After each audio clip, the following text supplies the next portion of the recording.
Hello and welcome back to Scandinavia. So, last time I had my, well, I guess I should call it up and down, or ups and downs. We finally got an Ortodox potential heir, but she died of disease. Yeah, that's what really happened. We also started a process where I'm going to incorporate both West Francia, East Francia, and Lotharingia into the empire, in order to actually start the Geodrift first and foremost, but also so that I can, well, make the map a little bit prettier. Is basically the plan behind it. With that said, I think we might as well just start with, let's see here, Polotsk. Let's start by conquering Polotsk from Ruthenia, and we'll also go after Kovia pretty soon, I think. So we'll move this army here to Bulgaria. The army here will stand, yeah, I think 8,000 men against Ruthenia should be enough. I will probably also attack France, but I'm also very tempted here to wait, at least until I've raided the area, and then we'll probably declare war, a holy war for Anjou, I would presume, just to, well, make the map look, as I said, a little bit prettier. We'll still, of course, be aiming to get a Orthodox or Jewish heir, however. And I'll probably also keep on upgrading the holdings for, well, at least until I have an heir. So that's the plan. We'll see how it all ends up. And I'll also fight the war with Ruthenia. I don't expect there will be any big battles, but if there are any, I will, of course, show you. But as I said, I don't expect there to be any big battles at all. It should basically just be a straight out slaughter. We'll see how it goes. Siege is over in Ruthenia, going fairly well here. Isn't actually, we have won the first siege, and we're probably just going to quick siege the rest. I will probably actually send this army up north after I fought Bulgaria to get rid of the Ruthenian army. It could actually get quite hairy, to be perfectly honest. But for now, we'll go for Holy War for Athens against Bulgaria. The goal, of course, will be to take all the Byzantine land and also fill in the patches here to make, once again, the map look a little bit prettier. Hispania will have to wait on, well, their, I guess I should say, border fixing, beautification process, whatever you want to call it. They'll have to wait. But we will fight Bulgaria and West Francia, along with, well, Ruthenia for their lands now. And once we're done with these, I'll probably, I might actually declare war on Northern Kid. But what I would presume will happen here is basically that I will have some years of peace in order to get rid of all of the truces, so that I will be, so I basically here will be able to declare war whenever I actually want to. I didn't actually know that these guys were in raid mode either, so we'll have to re-siege again. But it's not actually a problem with one person defending a location. They actually have quite a bit of troops here, Bulgaria, thanks to their rebels. But I wouldn't think it will be too much of a problem. We'll just go straight in here with well, the retinue, and that should be enough. I will check on the battle with in Bulgaria. That should actually be quite an interesting one. They do have 12,000 men, and most of them are actually no.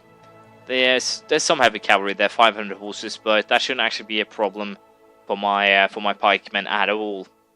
So I'm pretty sure this is definitely a victory. They don't have too many strong well, army types. They lost 6,700, I lost by 2,000, but as you might imagine, it's not a problem. We lost 66, they lost 2,000. With these odds, we're definitely winning pretty substantially the entire time. So we'll go for that peace deal.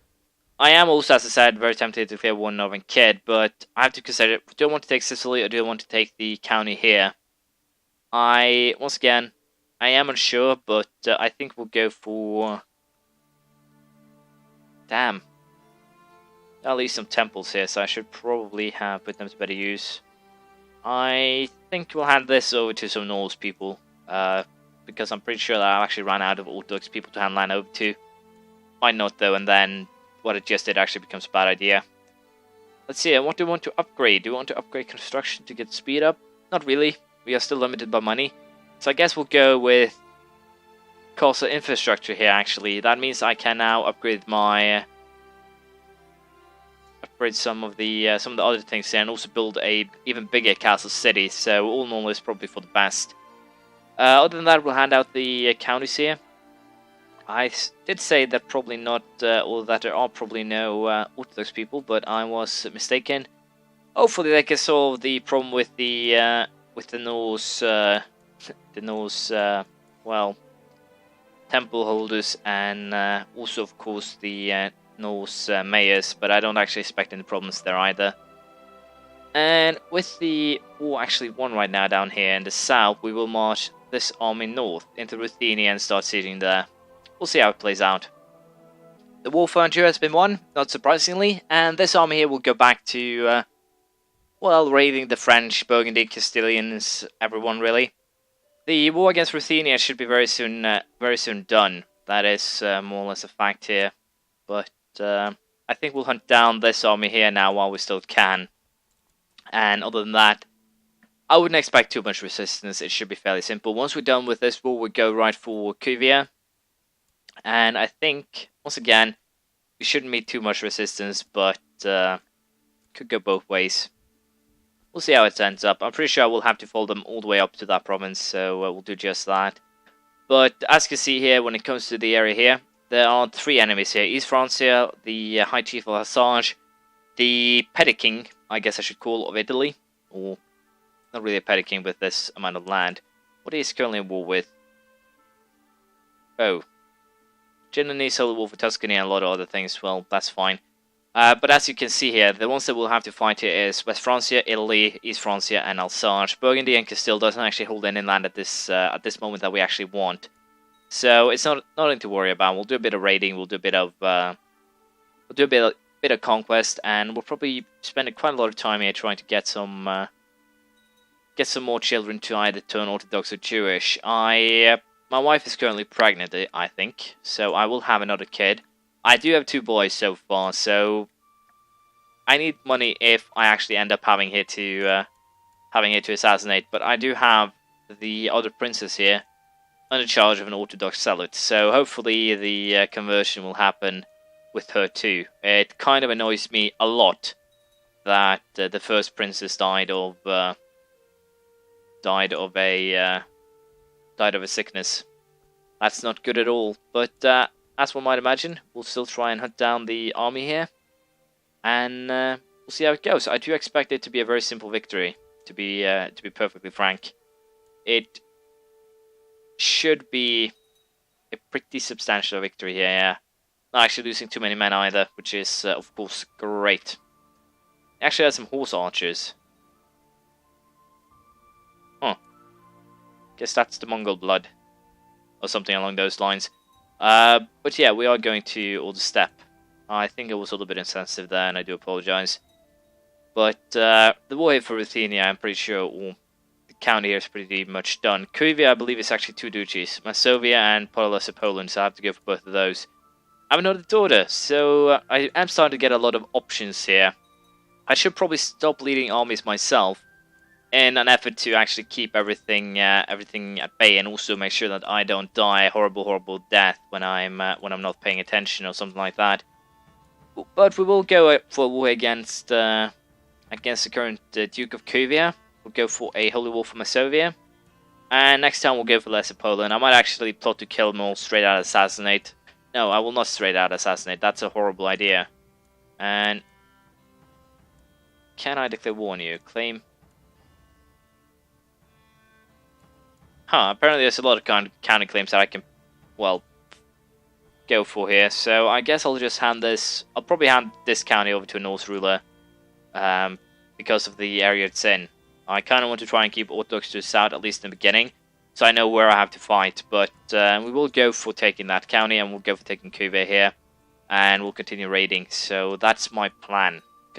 Doing all of this while hopefully I will get a Orthodox child, or turn a child to Orthodox, the Orthodox religion down the line. We'll see. Well, I have actually managed to get an Orthodox princess again. Princess Saga has turned Orthodox, which is good. We'll try to make the heir Orthodox too, and see if that actually pays off or not. And right now I have another issue, I guess I should say. We have an independence faction, which doesn't actually make any sense, since most of the people in this faction is 40 or 50 on the positive side. In other words, that means they actually like me quite a bit. I am tempted out to just plot to kill this guy. It will actually quit the faction. As you can see, I'll have close to 3,000 plot score. And another thing that annoys me, as you see, there's 469 raiders from Kurland. And Kurland is actually a vassal of mine. But even so, if I went to that place and tried to quick siege it like here, the end result was, well, fairly simply, that there's a tonic order. I believe we had this before. And the reason for that is basically since my guys here destroyed them, they have resurfaced in, well, East Francia, and I would very much like to actually just take him out. But unfortunately, I already have a truce with this guy, which is even more, well, I guess I should say, confusing to some degree.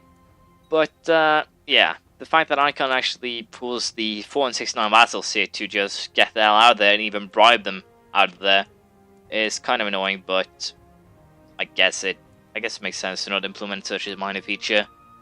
Let us just go ahead here and make peace then, and make them suffer that way. I also have another, well, unit here of about... Let's balance it for a second here. It's 15, 18, 9,000 men. It'll be stationed here, but I think we have what we need to actually handle any independence revolt right now. But I'd still like to avoid them if possible, of course. We'll see how it goes. Some of the problem with, or the reason these people might actually be revolting or trying to revolt right now, is probably simply due to it's just a flesh wound. That guy is stubborn as hell. Let's kill those 1,500 men. That should be enough. But as I was saying here, one of the reasons why people are so stubborn here and want to go for that independence revolt is probably due to the fact that I have a holding too much. But I intend to keep it until I actually have finished the war. I might have to hand it out, however, just to how should I put this? Just to make an end to the war and then hand the other province out later. Where is my people? There is my people. I think it's about time also that I started to hand some counties over to my family again.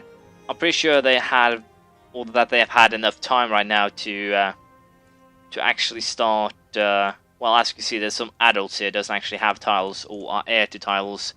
So I'm definitely going here to just start, well, handing out some titles to them. As you can see, I can't even give away the title here. So we'll have to wait until this war is over. These guys have suffered some losses, as you can see, but they'll probably get back up in no time. And I've also spent quite a bit of money upgrading my personal holdings, so I can raise quite a bit of armies myself now, which of course is always a bonus, I dare say. But as one might imagine, we'll hunt down this army. We'll fight East Francia, Conquest War again. It annoys me the fact that we have taken everything except one county and several duchies here. We have Thuringia, we have Franconia, but lower Lorraine, we have Upper Lorraine. We basically end up in such a situation rather often, so I guess we'll go for a conquest of Nassau. And it should be straightforward victory here. We'll see how it ends up. While looting the holding, one of your men came upon a strange-looking key made of an unknown metal. As you examine it, the metal reminds you of that mysterious chest you recovered earlier. Perhaps there is a connection. Let us see if the key will fit. Well, 10 gold. But the contents were at least worth 10 gold, so not the best, but not completely horrible either. It's just a fun little flavor event. Finally, we have this war done, which means that I can now finally get my hands off the county that probably is the cause of this potential revolt. But once again, hopefully we can avoid it. We will probably not be able to, however. I'll also try and place this army in a more, how should I put this, a more strategic location rather than at the corner of the empire, so to speak. We will keep up raiding though, and until we at least won against East Francia here, we'll see if they're up for a revolt. Might it be that? No. I was wondering if the independence revolt was due to my heir actually becoming Ortodox, but I don't think it works that way, to be perfectly honest, and I'm probably right there. We will, as I said, raid and finish the war with East Francia, then I'll get back to you. As you can see, I've set up 2 raiding armies, and I also started to actually just go ahead and imprison people who has, well, acted up against me. There's a couple of reasons why I opted to do this. First and foremost, I get gold out of it. I basically get 70 gold. It's kind of half a raid. And there's also a chance that I won't actually have to fight to get them. So we are going to keep on actually doing this for first and foremost the gold, but second of all also to some degree teach them a lesson. I don't know if that'll actually help. I have no idea if he actually has a malice against me right now. We'll see once he actually gets released here. You refuse. No, he's free now. So, imprison -50, so it's probably not the best of ideas to actually do this. It's one way to earn cash, but it's probably not my best idea, to be perfectly honest, so we'll probably stop doing that as of right now. But I'm pretty sure we'll keep on raiding. We'll try and save up at least 6,000 gold here, and then I think I'll actually try and get both of these. No, my heir. He actually is no longer the heir, since, as you can see here, he turned Orthodox. So apparently I can't actually. It doesn't actually seem like I can actually put an Orthodox on the throne. I could always test this by imprisoning and then executing. We'll do that next time. We'll imprison and execute both of my children, and potentially here, the heir will then be this guy. I might actually have to kill my entire family, which of course will be horrible. No matter how you slice it. There's 509 members, and I'm pretty sure most of them are men. We'll see. If I have to actually start plotting against my own family here, I will probably have to do it to one way or another. We'll see you next time. Thank you for watching. Please leave a comment, praise, criticism, anything you feel like, and we'll start with the family slaughtering next time. Bye.